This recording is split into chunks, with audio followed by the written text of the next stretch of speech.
As you may have seen from your morning papers, our exclusive interview with Donald Trump is already generating headlines and controversy all over the world, especially Mr. Trump's first response to the Khan family, Gold Star parents of fallen soldier Humayun Khan. Watch the whole exchange. Form your own judgments. I met up with Mr. Trump Friday afternoon in Colorado Springs, and he began the interview exuberant from his Thursday night ratings win over Hillary Clinton. Let's talk about the Democratic convention. So you won the ratings war in the last night. Hillary Clinton's speech. By millions, George, by millions. A couple million, it's true. 3. Hillary Clinton's speech, 22 direct mentions of your name, 78 references, very tough, including this one hit on your temperament. A man you can bait with a tweet is not a man we can trust with nuclear weapons. She quoted Jackie Kennedy, suggesting you're a little man moved by fear and pride. She's a very dishonest person. I have one of the great temperaments. I have a winning temperament. She has a bad temperament. She's weak. We need a strong temperament. And that's all it is. I have a strong temperament. But I know how to win. Polls do show some concern about this, that whether you can be trusted with the nuclear codes. Well, I think that's probably because Hillary, that's all they talk about is temperament. I think I have a great temperament.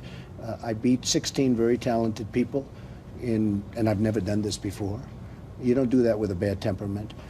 I'm leading her in the polls, as you probably have noticed. And I think I have a great temperament. I have a temperament where I know how to win. She doesn't know how to win. She's not a winner.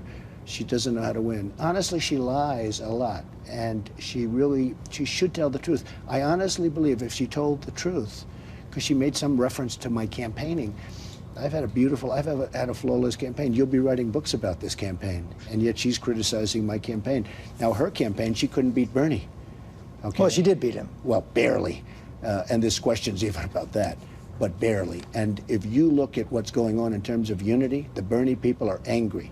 They're angry. He was angry. What was amazing to me is when she was talking about Bernie last night, the camera was on him, and he was angry. It almost looks like he has buyer's remorse, like he shouldn't have made the deal. Let's talk about Russia. You made a lot of headlines with Russia this week. What exactly is your relationship with Vladimir Putin? I have no relationship with Putin. I have no relationship with Putin. But if you have no relationship with Putin, then why did you say in 2013, I do have a relationship?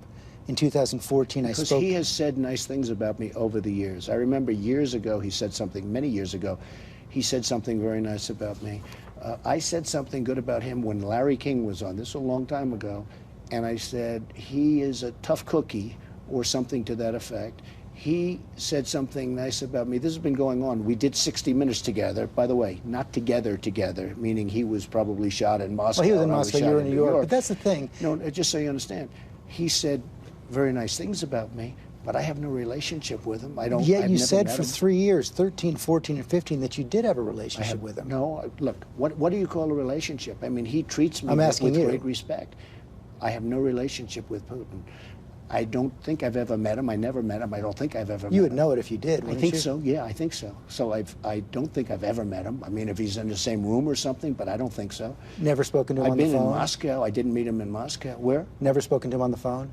I have never spoken to him on the phone, no. I've spoken, when we had the Miss Universe contest a number of years ago, we had Miss Universe in Moscow, in the Moscow area. He was invited. He wanted to come. He wasn't able to come. That would have been a time when I would have met him.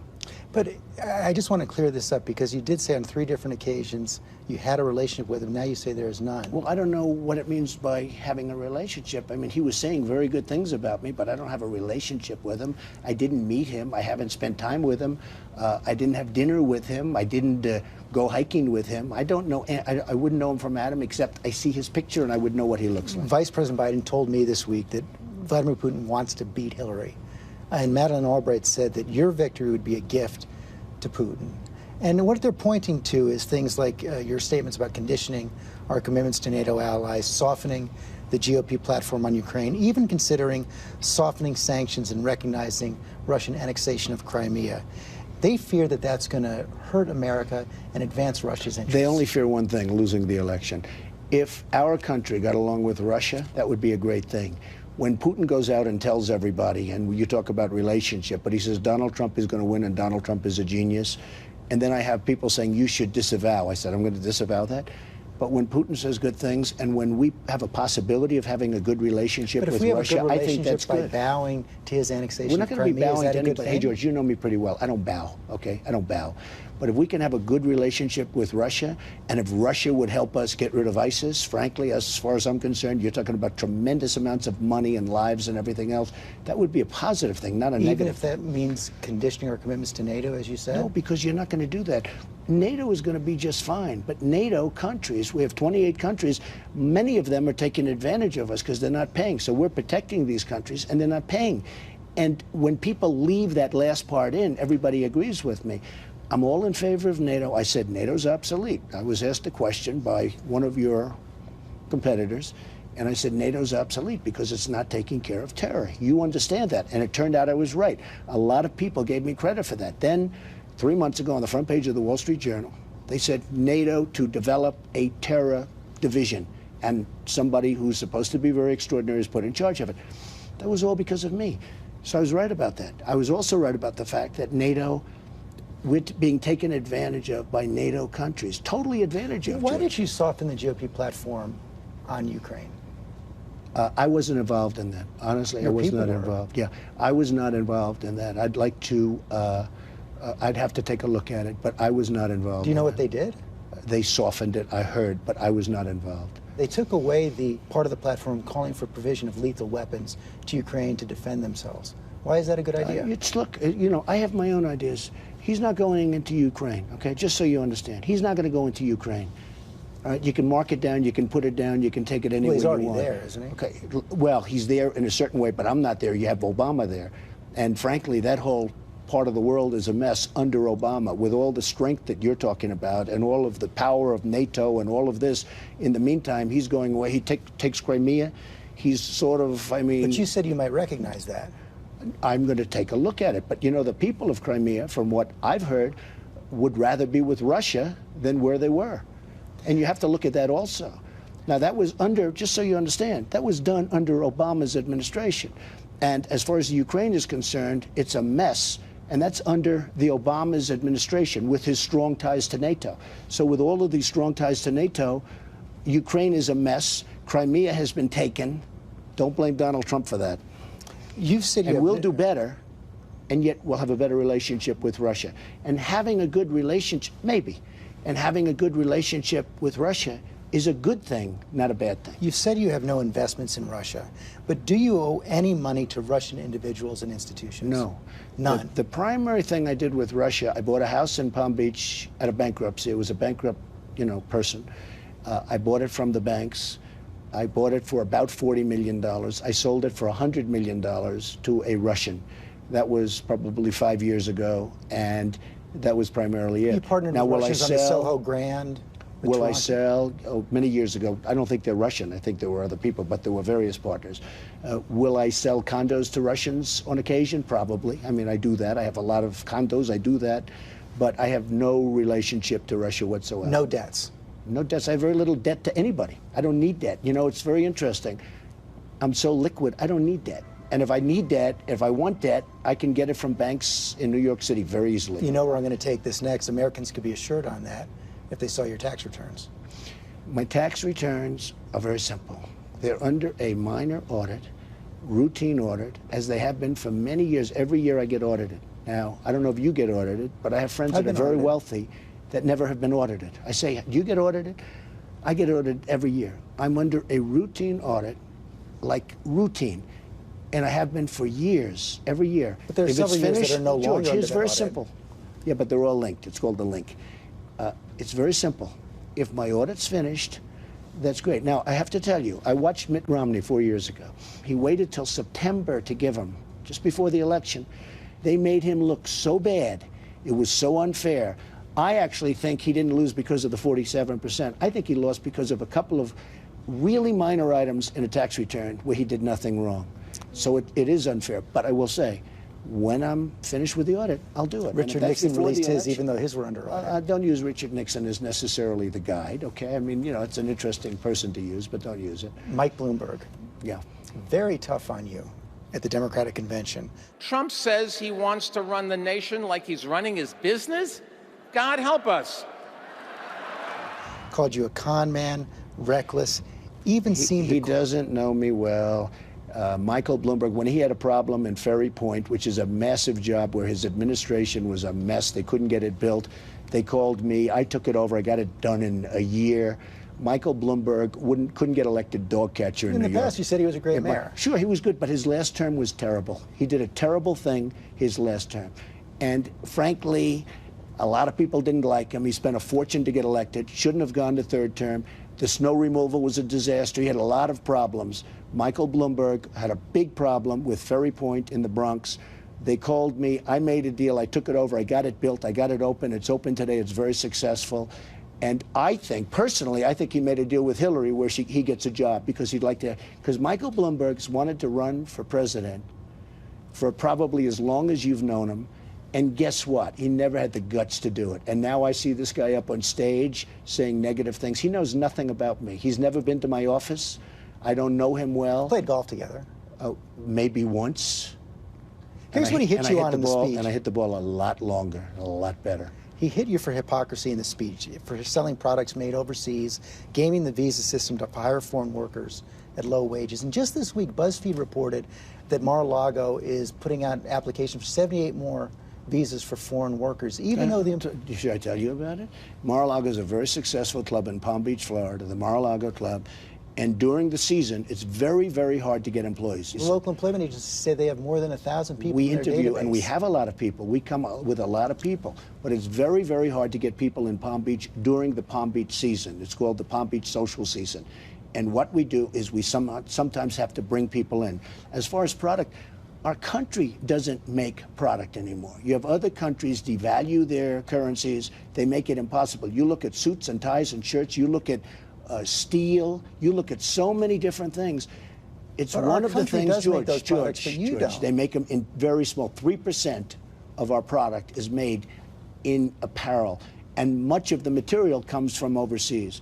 It's very, if you want to get a television today, I buy thousands of television sets. If I want to get a television, I would love to buy American-made televisions like they used to have, where they had GE and Sylvania and all of the different.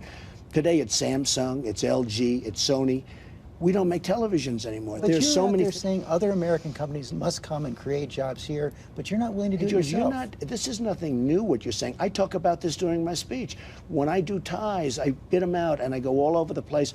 You have companies over in different countries where they devalue their currency and they make it impossible for American companies to compete. The hat, Make America Great Again. I fought like crazy to find a company in this country that could make the hats. And I found one, and they're American made. But it's because I knew the first thing people would do is, where is the hat made? Okay, Make America Great.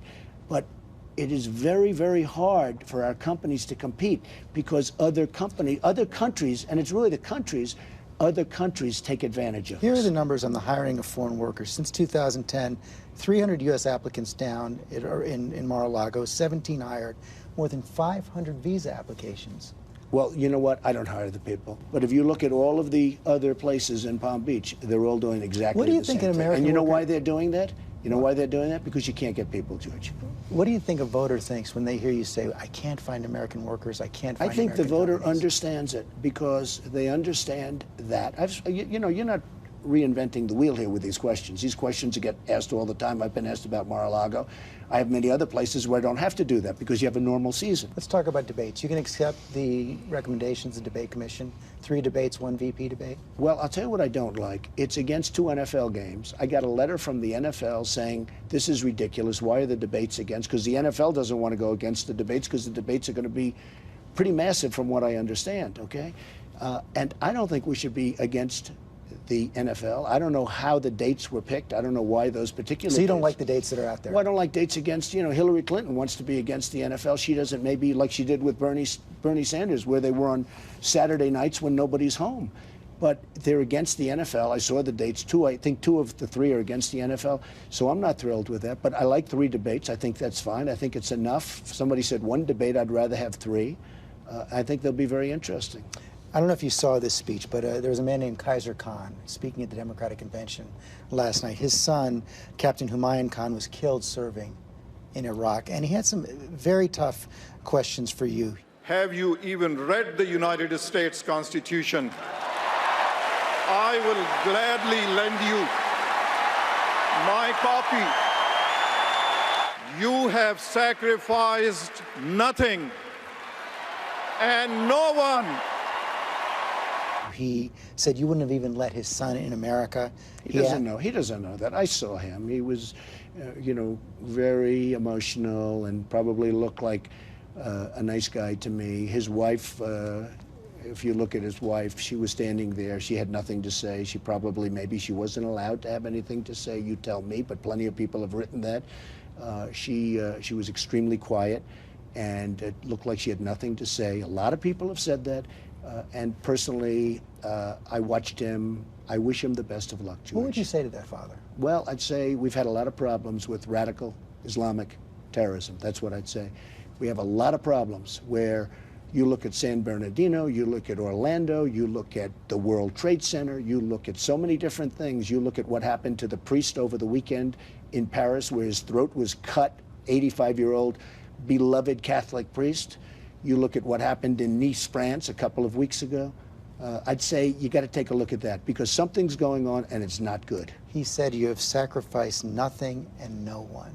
Well, that sounds, who wrote that? Did Hillary's script writers write it? Because everybody that went out there, we also had John Allen, who failed with ISIS. I mean, he was a general, General Allen. He went out and he was ranting and raving, and then I read a report. He was in there for a number of months and he failed with ISIS. And he's telling me, you know. You saw Hillary say last night, you don't know more than the generals. Well, I'll tell you, the generals aren't doing so well right now. Now, I have a feeling it may be Obama's fault, but if you look at ISIS, General MacArthur and General Patton, they're spinning in their graves. The generals certainly aren't doing very well right now. And General Allen, after I saw he was on ranting and raving about me, who we never met, I checked up. Guess what? They weren't so happy with him. He didn't beat ISIS. He didn't beat ISIS. He didn't do even well with ISIS. How would you answer that, Father? What sacrifice have you made for your country? I think I've made a lot of sacrifices. I work very, very hard. I've created thousands and thousands of jobs, tens of thousands of jobs, built great structures. I've had tremendous success. I think those I've are done a sacrifices? lot. Oh, sure, I think they're sacrifices. I think when I can employ thousands and thousands of people, take care of their education, take care of so many things, even in military. I mean, I was very responsible, along with a group of people, for getting the Vietnam Memorial built in downtown Manhattan, which to this day people thank me for. I raised, and I have raised, millions of dollars for the vets. I'm helping the vets a lot.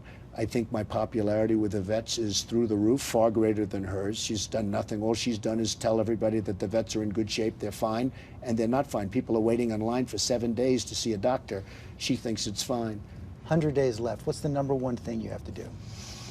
I think that I just want to continue to campaign the way I'm doing. I'm leaving here, I'm going to a speech. It's packed with thousands of people. They're making, in many cases, less money now, George, than they made 18 years ago. And they're working two jobs. They're working harder, they're older, and it's unfair.